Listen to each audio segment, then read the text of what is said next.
Hello mga mi! Welcome to my quick vlog! Pagkatapos ko nga maglinis ng buong bahay at maglaban ng mga damit namin, ay gusto ko namang mag-feeling na maganda at mabango. Nag-ayos nga ako kanina ng mga gamit ko at nakita ko yung mga makeup ko, ang dami-dami na at nakatambak lang.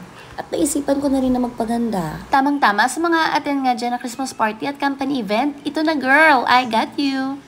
Siyempre, first thing first, mag-skin prep ka muna, Mi, para maganda ang lapat ng makeup mo. Sa mga iba nga dyan, matagal na nanonood ng mga vlog ko, for sure, alam nyo na kung ano yung favorite ko na foundation, di ba? Ang gamit ko nga dyan, mga Mi, is yung Into It BB Foundation, yung 5-in-1, yung meron na siyang primer, concealer, foundation, base, etc. And siyempre, mga Mi, meron na yung SPF 50 para cover at protected yung skin natin. At pagkatapos ko ang gamitin yung Into It BB Foundation ko, next ko na yung concealer. Ang gamit ko dyan is yung Rimmel. Ang dami-dami ko na nga na-try na ibang concealer, pero ito lang talaga yung nagtagal sa akin na concealer, itong Rimmel. Kasi sobrang tipid niya, Mi, at makakover niya talaga yung mga pinagpuyatan mo, for sure. Pagtapos mo ang takpan niya mga pinagpuyatan mo, Mi, isunod mo na yung contour para magmukha ka namang masikip. Siyempre, para hindi naman tayo magmukhang espasol na maputing-maputi yung mukha, ano? At i-blend-blend mo nga na ganyan, mga Mi. Sobrang easy lang, di ba? Nakapaglagay na nga ako dyan ng contact lens, mga Mi. Ang gamit ko nga is yung green blue. Ang laki din kasi ng impact na nagagawa ng contact lens, mga Mi. Aminin nyo yan. Dalang-dalang niya talaga yung makeup mo, mga Mi, kapag nakasuot ka ng contact lens, di ba? At syempre, kapag missing in action yung nose mo, huwag mong kakalimutan lagyan ng nose contour. At dahil kilay is life, huwag mong kakalimutan yung kilay na yan. At dahil nga magto 2 years na yung microblading ko na yan, kaya medyo nag-fade na, pero at least meron akong pattern na susundan. At kapag nga nalagyan ko na yung eyebrow ko, ayan, gagamitin ko naman tong O2O mascara. Yan yung gagamitin ko na pang lift sa buhok ng eyebrow ko. Pero kung meron naman kayong brow gel, why not? Diba? Mas maganda nga yun. Pero ako kasi ang ginagamit ko itong O2O mascara. Nilalagyan ko ng mascara yung eyebrow ko para hindi siya gumalaw, mga Mi. Baka iwan ako. Charot. After mga mag-contour, ayan, mag-apply na tayo ng cream blush. O2O cream blush nga yung gamit ko dyan. O2O, gamit na gamit ka, bakit naman? Siyempre, gagamit tayo ng O2O eyeliner para may patungkil dyan sa mata natin para magkaroon ng liwanag at medyo lumaki-laki yung mata natin. Iba din kasi yung dala ng liquid eyeliner kapag meron kang patungkil sa mata. Parang buhay na buhay yung mata mo. Alam mo yun? So, magsasabi na naman dyan, ang kapal-kapal ko daw maglagay ng makeup. Wait lang, ikalma mo, i-retouch ko pa yan.